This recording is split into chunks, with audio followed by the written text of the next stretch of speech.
ба номи худованди бахшандаву меҳрубон. салом бинандагони азиз, бахши навбатии барномаи хабарии Паёмнюз аст. дар студия бо шумо Шӯҳрати Раҳматулло. инак мутаваҷҷеҳ бошед ба сархати муҳимтарин хабарҳои рӯз. Тоҷиксодиротбонк 72 000 сомонӣ ва 1300 доллари мизоҷашро намедиҳад. ҷинояткоре ки як тоҷикро дар Иркутск маслуҳ кард, беҷазо мондааст.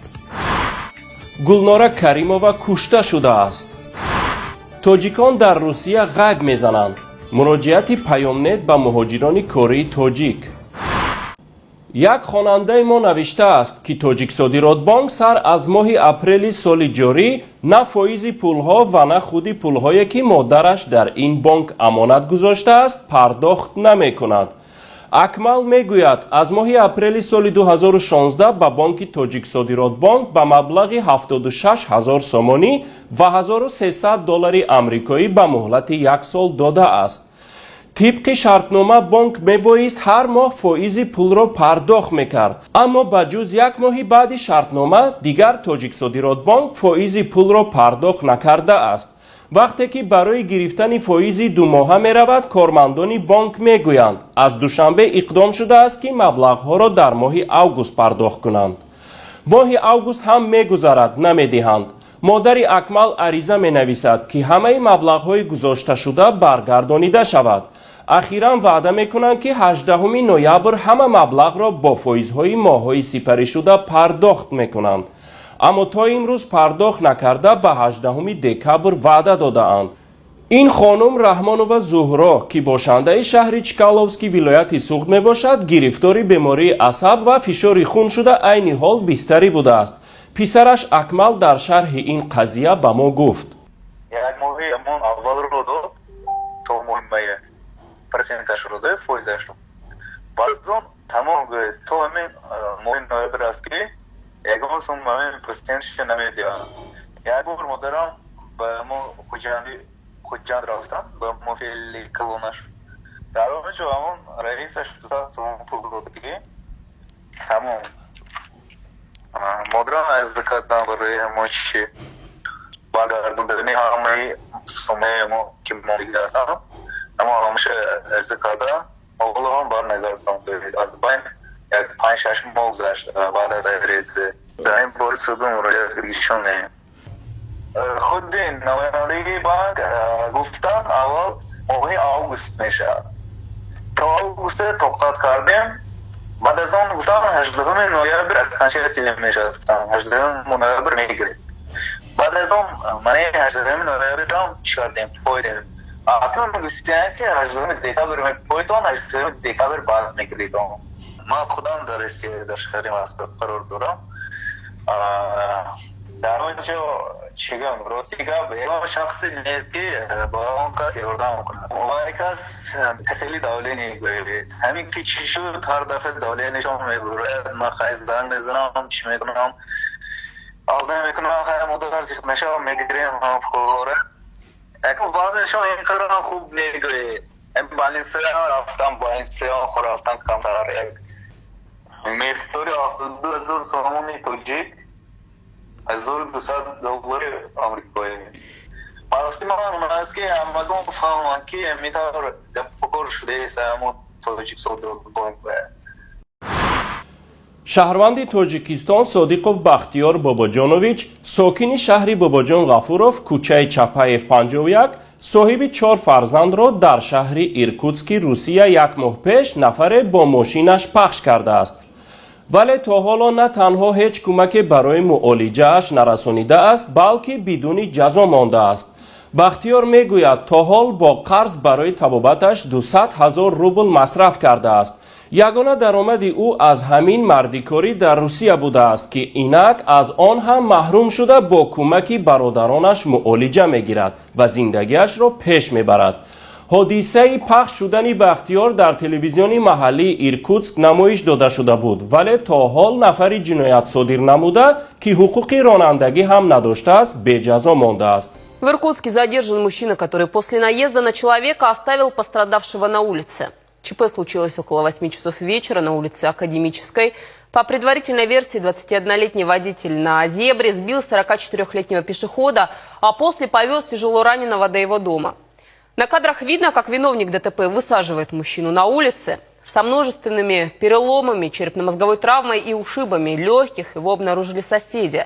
Они и вызвали скорую и полицию. худи бахтиёр дар суҳбат бо мо гуфт: کار آماده ایستادیم پیشخود گذشتگی منند عمر زده برفته و عیبی یگان وای من راه دویده گذشتگیم نه یا یگان نروشینی کردگیم نه یا مات شده گذشتگیم نه من کار آماده ایستاده اون پیشخود نپیری خود بوای کرد من غلطیدگی راوه ماشین به بار کرده است من خودم نمیدونم همون وقته و آدرس پرسیدگی من آدرس گفتگی وای به آورده تگی دربه پرافته برفتگی من بالنیسه و خواه رفته خیستم برامدم کلانمو خودش پول داد آدی بعد من بچه ها دیده موندگی مکوچنده شتگی من و یا در آورده سکوری چیغ زدگی سکوری آمده سونی گرام برفتگی منه ادوکات به پول در کار بوده است سود به پول در کار بوده است ولی یگان چاره دیدگیش نیه من آدی کلانمو قرضدار شدم همون پولای برآورده چیه سود به دادن در کار قریب که 200,000 بالنیسه و برفت برای اپراتیاش خوننگی و یگان تیم پولش نیست خونه من پول فسانی تو ادوکات به تیم گفته شتیم من نه وای پراواش هم نبوده است وای پراواشی پیش لیشت کردگی باست وای بی پراوا های کردگی باست ماشینه بعد از من زدن 15 سوتکه کوا کردگی باست امونم 15 سوتکه نشیده برامده برفتگی باست من واقعی وای نمیشناسم دیدگی من اقلا یک خبرگیریم اومدگیش نه. دختر بزرگ اسلام کریموف رئیس جمهوری سابق ازبکستان گلناره کریمووا طریق زهرآلودکونی کشته شده است. در این باره سامانه سنتر یک با تکیه به منبعش در خدمات بخطری ملی ازبکستان خبر داده است. مرگ گلناره 44 ساله 5 نوامبر در نتیجه زهرآلودکونی فرارسیده خود همان شب جسد او در گورستان مینوری تاشکند به خاک سپرده شده است. یک کارمند خدمات بخطری ملی ازبکستان که از ذکر نامش خودداری نموده است به سنتر یک گفته است بعدی به خاک سپاریدن گلناره کریمووا گوری او با زمین یکسان کرده شده است. این کارمند خدمات بخطری ملی ازبکستان گفته است که شخصا در گرانیدن گلناره شرکت کرده است. این امنیتی گفته است از تقدیر پسر و دختر گلناره اسلام و ایمان نگران است که در تاشکند قرار دارند.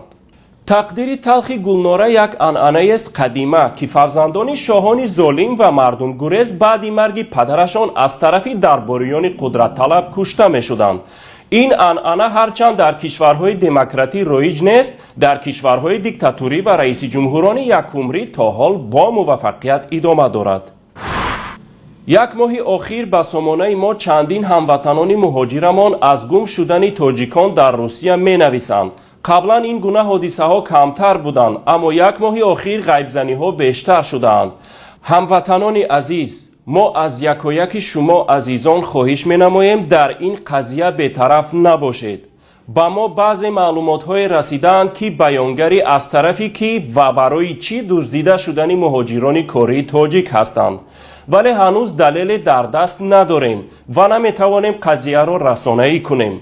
بنابراین از همه شما خوانندگان عزیز خواهش می نماییم با ما در تحقیق این قضیه کمک کنید. هر معلومات از تاجیکان گم شده خواه به نزدیکی و خواه پیشتر در دست دارید لطفاً به ما ارسال نمایید. سین و سال، جای کار، مکان و زمانی غیبزنی خیلی ضرورند و لطفاً ذکر کنید.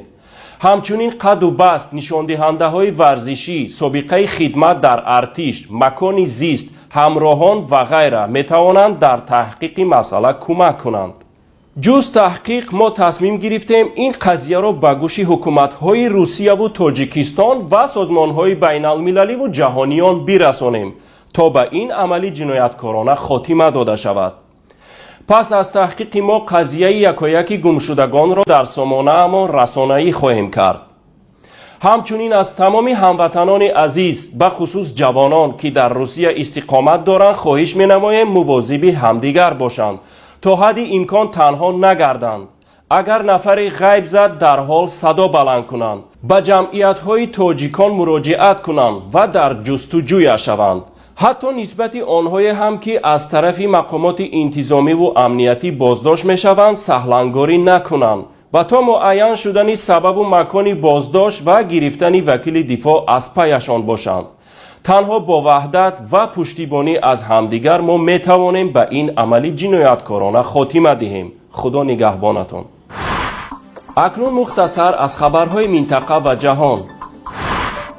پرزیدنت تازه انتخابی ایالات متحده آمریکا دونالد ترامپ راجع به اصلاحاتی که او در 100 روز اول و روز اول پرزیدنتیش میگذراند پیام ویدیویی خویش را نشر کرد. پیشنهادهای ارائه گردیده ترامپ اصلاً به سازشنامه‌های تجارتی، انرژتیکی، مهاجرت، امنیت ملی و اداره‌کنی دولتی ارتباط دارند. ترامپ تصدیق کرد که عزم دارد تا به برآوردن کشورش از سازشنامه عاید به شریکی در اقیانوس آرام مشرف گردد. او همچنین اظهار داشت که در مسند سروری دولت محدودیت را به استحصال نفت و گاز بیکار می‌کند. جمشید کریموف، جنی اسلام کریموف، پرزیدنت سابق ازبکستان است که ژورنالیست مستقل بوده، با وسایط اخبار عاموی خارجی همکاری داشت و یکی از منقدان شدید رژیم خودکامه کریموف بود.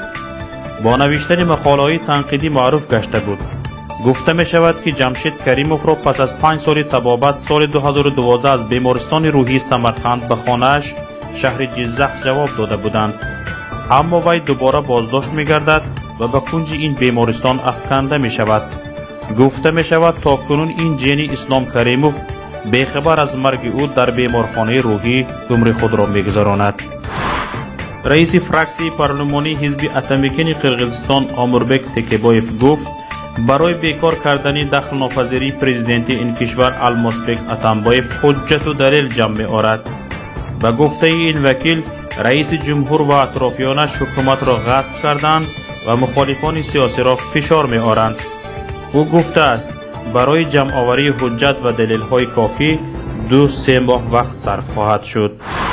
بینندگان عزیز، اینجا به پایان برنامه خبری پیام نیوز رسیدیم. شرح مفصل خبرهای ما را از پایگاه خبری پیام نت و گزارش‌ها و ویدیوهای ما را از یوتیوب پیگیری نمایید. برایتان خبرهای خوش و خوشی‌های زندگی را تمنا می‌نماییم. تا بخش نوبتی خیر، خدا یار و یاورتان.